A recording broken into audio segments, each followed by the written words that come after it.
नमस्कार, स्वागत है आप सभी का उत्तराखंड के हमारे इस बुलेटिन में। आपके साथ मैं अंजलि झा। तो चलिए बुलेटिन की शुरुआत करते हैं खबरों से। सीएम पुष्कर सिंह धामी आज उधम सिंह नगर के दौरे पर है, जहां पर उन्होंने आज सुबह तिरंगा झंडा भूमि पूजन कार्यक्रम में हिस्सा लिया। सीएम धामी ने भूमि पूजन कार्यक्रम का शुभारंभ किया, जिसके बाद वे उधम सिंह नगर में आयोजित सैनिक समापन समारोह में शामिल हुए, जहाँ उन्होंने कार्यक्रम को संबोधित किया। क्या कुछ कहा, चलिए आपको सुनवाते हैं।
उत्तराखंड सरकार के कैबिनेट मंत्री डॉक्टर धन सिंह रावत ने विकासखंड सभागार में विकास विभाग के अधिकारियों के साथ महत्वपूर्ण बैठक आयोजित की।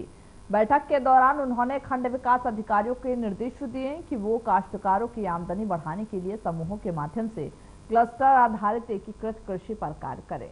मंत्री रावत ने बैठक में कहा कि जनपद में कुटकुट उत्पादन की खपत के मुकाबले नगण्य है, जिसे बढ़ाने के लिए एक कार्य योजना तैयार की जाए। उन्होंने अधिकारियों को निर्देश दिए कि वह क्लस्टर कुटकुट के पालन जो है उसकी कार्य योजना बनाए, उसे सिरे चढ़ाने के लिए प्रभावी जो कदम है वो उठाएं।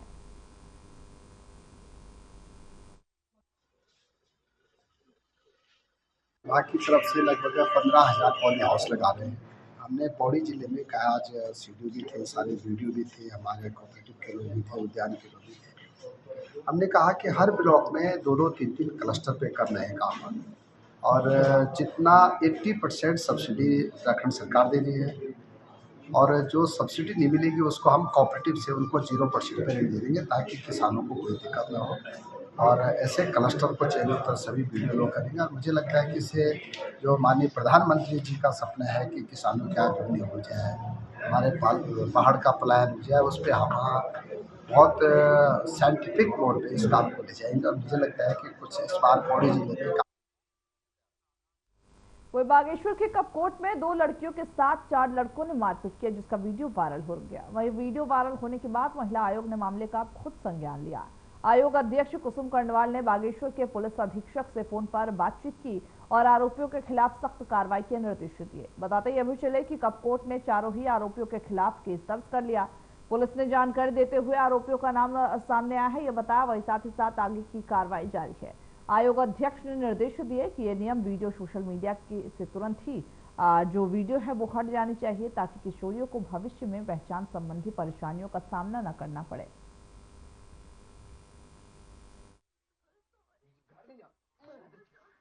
कल 6 अप्रैल को एक पीड़ित परिवार द्वारा उसकी पुत्री और उसकी सहेली के साथ 4 लड़के, जो कि उनके ही दोस्त बताए जा रहे हैं, के द्वारा उनके संग मारपीट करने, जान से मारने की धमकी देने और छेड़खानी के संबंध में एक तहरीर दी गई, जिसके संबंध में हमारे द्वारा थाना कपकोट में एक मुकदमा पंजीकृत कर दिया गया है। सेक्शन 74, 115, 2, 352, 351 और 7/8 पॉक्सो के अंतर्गत इसमें पुलिस कार्रवाई कर रही है।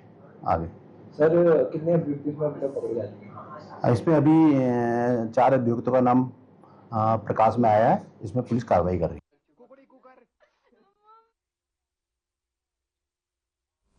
वही सीएम हेल्पलाइन नंबर 101905 से प्राप्त शिकायतों पर त्वरित कार्रवाई सुनिश्चित करने के निर्देश सीएम ने दिए हैं।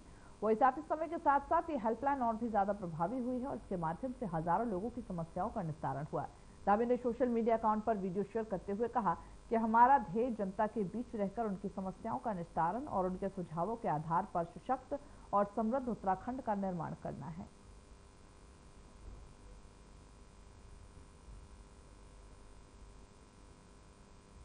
वही महापौर दीपक बाली का 60 दिन का कार्यकाल पूरा होने पर उन्होंने नगर निगम के सभागार में प्रेस कॉन्फ्रेंस किया। उन्होंने मीडिया से बातचीत करते हुए कहा कि चुनाव में लिए गए जो सभी संकल्प है उसको पूरा करने में कोई भी कमी नहीं छोड़ी है और काशीपुर की सूरत बदलने के लिए उनके निरंतर प्रयास जारी है। वही बाली ने यह भी कहा कि जो लिए गए संकल्प है उसके अलावा भी अनेक विकास कार्य गतिमान हैं। उन्होंने विगत 7 फरवरी को शपथ ग्रहण करते हुए अपनी जनता जनार्दन को साक्षी मानकर सुंदर, स्वस्थ और सुरक्षित काशीपुर बनाने का जो वादा किया था उसको पूरा करने में वे दिन रात लगे हुए हैं।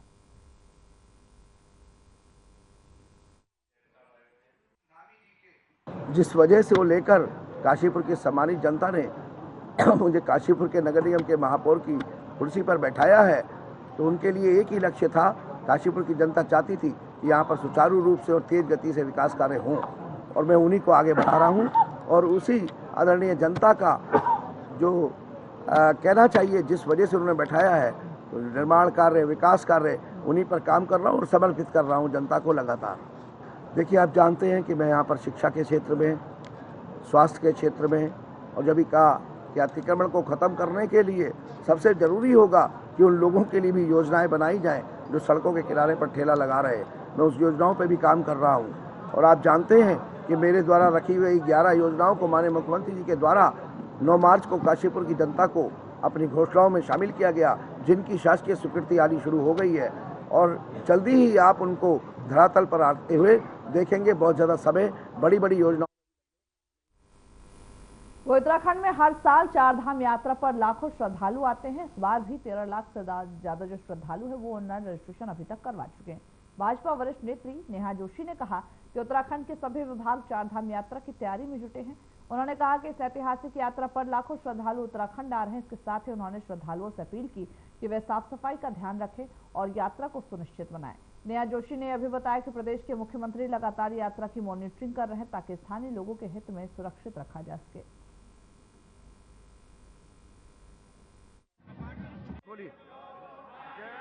देखिए, आज से ही नहीं, करीब 2 महीने पहले से माननीय मुख्यमंत्री जी ने खुद यात्रा की कमान संभाली है। लगातार तैयारियों की समीक्षा वो कर रहे हैं। जो विभिन्न विभाग, क्योंकि एक विभाग के अंतर्गत नहीं आता, बहुत सारे विभागों का कोऑर्डिनेशन इस यात्रा के लिए चाहिए होता है। पिछली बार जिस संख्या में तीर्थयात्री हमारे उत्तराखंड में आए और चारों धामों के साथ साथ जो अन्य पर्यटक स्थलों पर भी वो गए, तो एक रिकॉर्ड पिछली बार उत्तराखंड में बना है।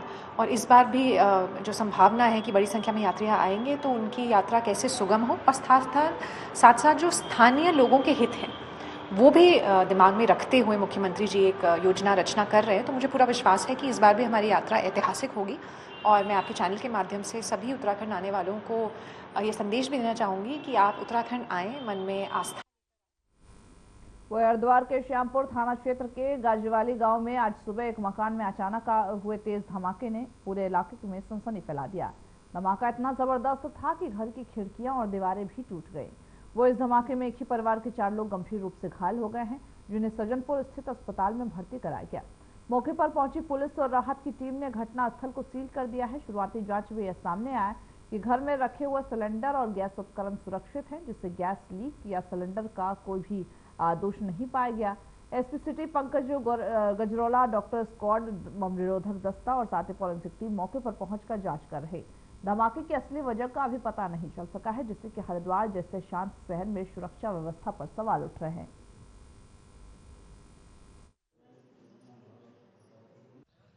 क्या पता है हमारे साथ क्या घटना हो सकती है, पता ही नहीं लग रहा भाई।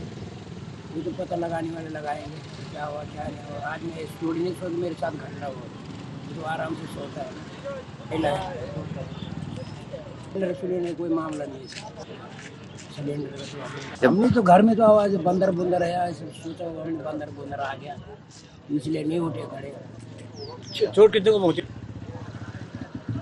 तो उसमें क्या क्या है? वो लड़की है, 17 साल से नीचे है, एक बड़ी बहू है। प्रशांत सिंह नेगी गाजीवाली में रहते हैं। इनके घर में एक पोर्शन में ब्लास्ट हुआ है। इनके इस घर में इनके सभी पुत्र और परिवार रहते हैं। इनके दिनेश सिंह जो पुत्र है इनका, जिसके पोर्शन में एक किचन के साइड से मेन ब्लास्ट हुआ है, तो उसकी दीवारें वगैरह टूटी हैं और जो परिजन चोटिल हुए हैं और इनके फफोले वगैरह पड़े गए, जैसे झुलसने के निशान पड़ते हैं। इसमें मौके पे हमारी फॉरेंसिक साइंस की टीम बीडीएस स्क्वाड है, तो हम विस्फोट के कारणों का पता लगाएंगे।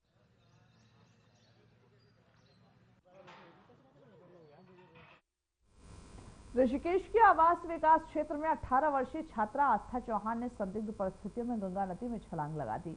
आस्था 12वीं कक्षा की छात्रा है। घटना की सूचना मिलते पर जहां पुलिस और एसडीआरएफ की टीम तुरंत मौके पर पहुंची और सर्च अभियान शुरू किया गया। हालांकि पुलिस इस पूरे घटना को लेकर के जांच कर रही।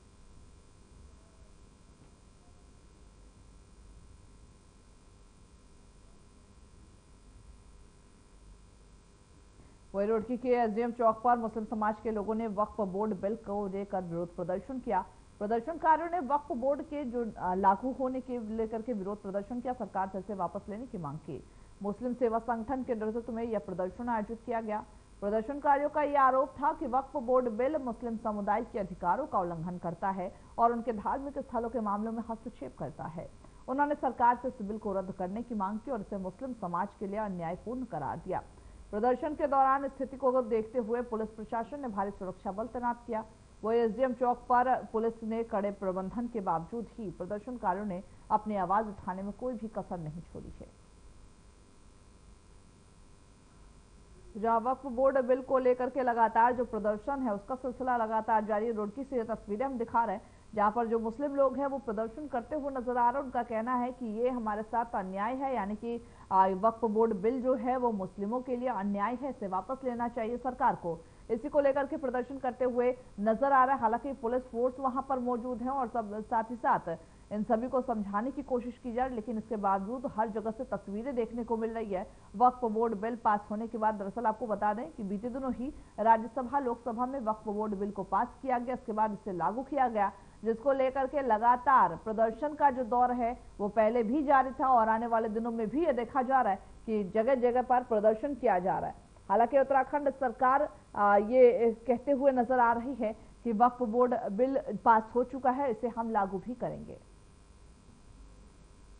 वही हरिद्वार दिल्ली नेशनल हाईवे पर रानीपुर झील के पास तेज रफ्तार कार डिवाइडर से टकरा गई, जिससे कि कार के पड़खच्चे उड़ गए।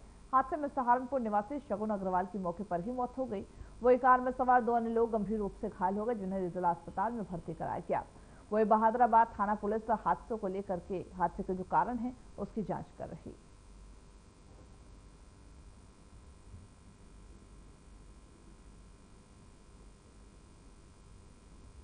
वही देहरादून के यूकेडी के सैकड़ों कार्यकर्ताओं ने मुख्यमंत्री पुष्कर सिंह धामी के आवास पर कूच किया। पुलिस ने बैरिकेडिंग लगाकर उन्हें आगे बढ़ने से रोका, जिसके बाद पुलिस और यूकेडी कार्यकर्ताओं के बीच तीखी नोकझोंक हुई।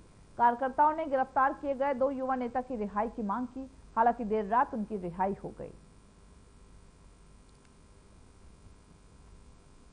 जहां धामी के आवास की ओर कूच करते हुए जो यूकेडी के नेता थे वो पहुंचे थे। हालांकि यूके नेताओं की रिहाई की मांग अब किया जा रहा है, क्योंकि बीते दिन ही देखा गया था धामी के आवास पर कूच किया था, लेकिन पुलिस प्रशासन ने उन्हें रोका, जिसके बावजूद आप तस्वीरें देख सकते हैं कि यूकेडी के नेता प्रदर्शन करते हुए नजर आ रहे हैं और सीएम धामी के आवास की ओर रुख करते हुए नजर आ रहा है। हालांकि वहां पर पुलिस प्रशासन भी पूरी तरीके से मौजूद थी और उनको समय रहते ही रोक लिया।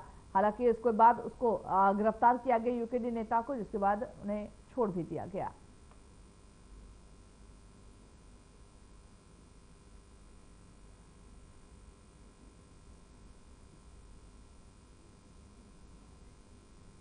तो खबरों के हमारे इस बुलेटिन में बस इतना ही। मुझे दीजिए इजाजत, नमस्कार।